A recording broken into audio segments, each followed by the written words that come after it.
Here are the top 10 tools you need to have regardless of what trade or craft you're in. Starting at number 1, we have a hammer. Everyone should have some type of hammer that can remove nails. That's a must-have. Depending on what type of trade you're in, you can also have a hammer similar to this, which is considered a sheet metal hammer. And finally, you have a mallet. This is a rubber mallet used for hitting softer material that if you hit it with a normal hammer, you'd probably dent it or break it. So that's what a mallet's for. Tile, ceramic, glass, copper, PVC even. Use a mallet. And all of this will be linked in the description down below. So if you need any of the tools I list, check out the description. I have a link to it on Amazon. Check it out. I tried to get you the most basic kind of stuff, something that's not too expensive and not really the cheapest out there, something that's kind of in the middle but still on the lower end. They're all kind of the same. Some are better than others, but for the most part, they're all very similar. So if you're just starting out, it really doesn't matter too much, but these are the tools you need on a budget. Next, we have tape measures. There's all sorts of tape measures out there.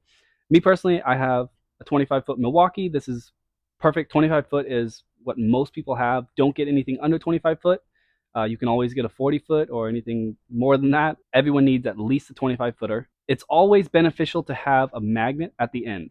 This one has metal still on it from when I was using it, because this is my go-to. Don't cheap out on tape measures. Don't get like a $5 tape measure, because that's going to break and you're just going to have to buy another one. So make sure you get at least a somewhat sturdy $20 to $30 tape measures and you'll be good to go. I have those linked down as well. My second tape measure I have is a Klein. Even though they're two different tape measures, they both function pretty much the same. I use them both because they both work, so I use them. Next, you should have some type of plier, whether it's a needle nose, or this one's mainly for like wire cutters, but as long as it has a plier end at the top and it has some kind of cutting mechanism on it, that's what you're looking for. Cutting mechanism right here. You're gonna need some type of plier. It doesn't matter what trade you're in, you're gonna need pliers. Next, we move into one of the most important ones, is a wrench. You got crescent wrenches or you have speed wrenches, an open end wrench, speed wrench. I'd suggest getting both of these. Crescent wrench, you're gonna need no matter what. Doesn't matter what you do. It's a versatile tool that everyone needs. Does it have to be Crescent brand? No, but you want a somewhat sturdy crescent wrench. You have two different types of speed wrenches.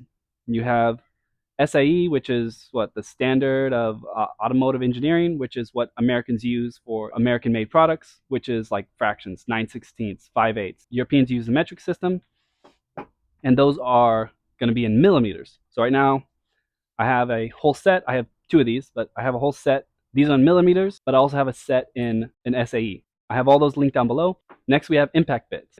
So right here, I have a 2-in-1, which I have 5/16 on the yellow side, and I have a 1/4 inch on the red side. You just pop that out, and you flip it around, and there you go. You have 2-in-1.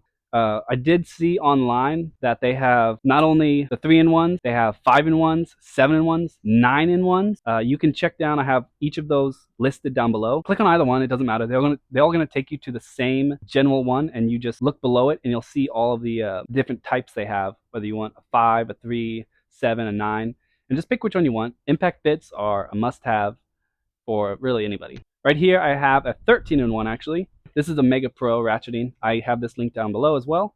You open the back, and here you have a little Jurassic Park canister looking thing where you can rotate them and take whichever one out you want and swap it out. This is actually awesome. You can turn it like a regular screwdriver and it will just spin, or you have a little knob right here. You can twist whichever direction based off if you're tightening and loosening, and you can actually spin it. See, it'll turn one way and then it'll loosen the other way. This is a great tool. I really like this one. Also, I have this one as well, which is just a 6-in-1 standard. This is what you're gonna see most of the time. You can take out that little piece, take out the bigger piece, and then take out the biggest piece, and then you do the same thing on the other side. This is just a standard switch knife. Some job sites don't allow this, most do, but you needed some type of knife with you. I like this one because you can just push it out as far as you need to an extent, depending on how deep you need to cut. And this comes with changeable blades, so this is pretty nice, very easy to swap out, and definitely sharp. If you start getting dull, you can crack one of these off and just keep using it until it gets low enough to swap out the blade.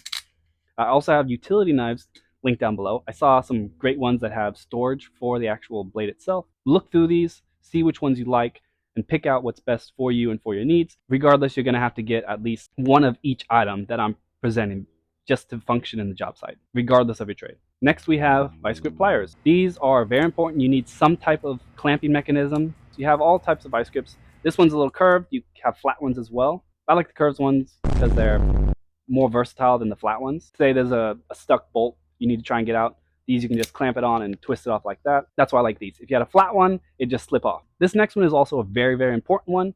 That is called a level. Do not get plastic levels.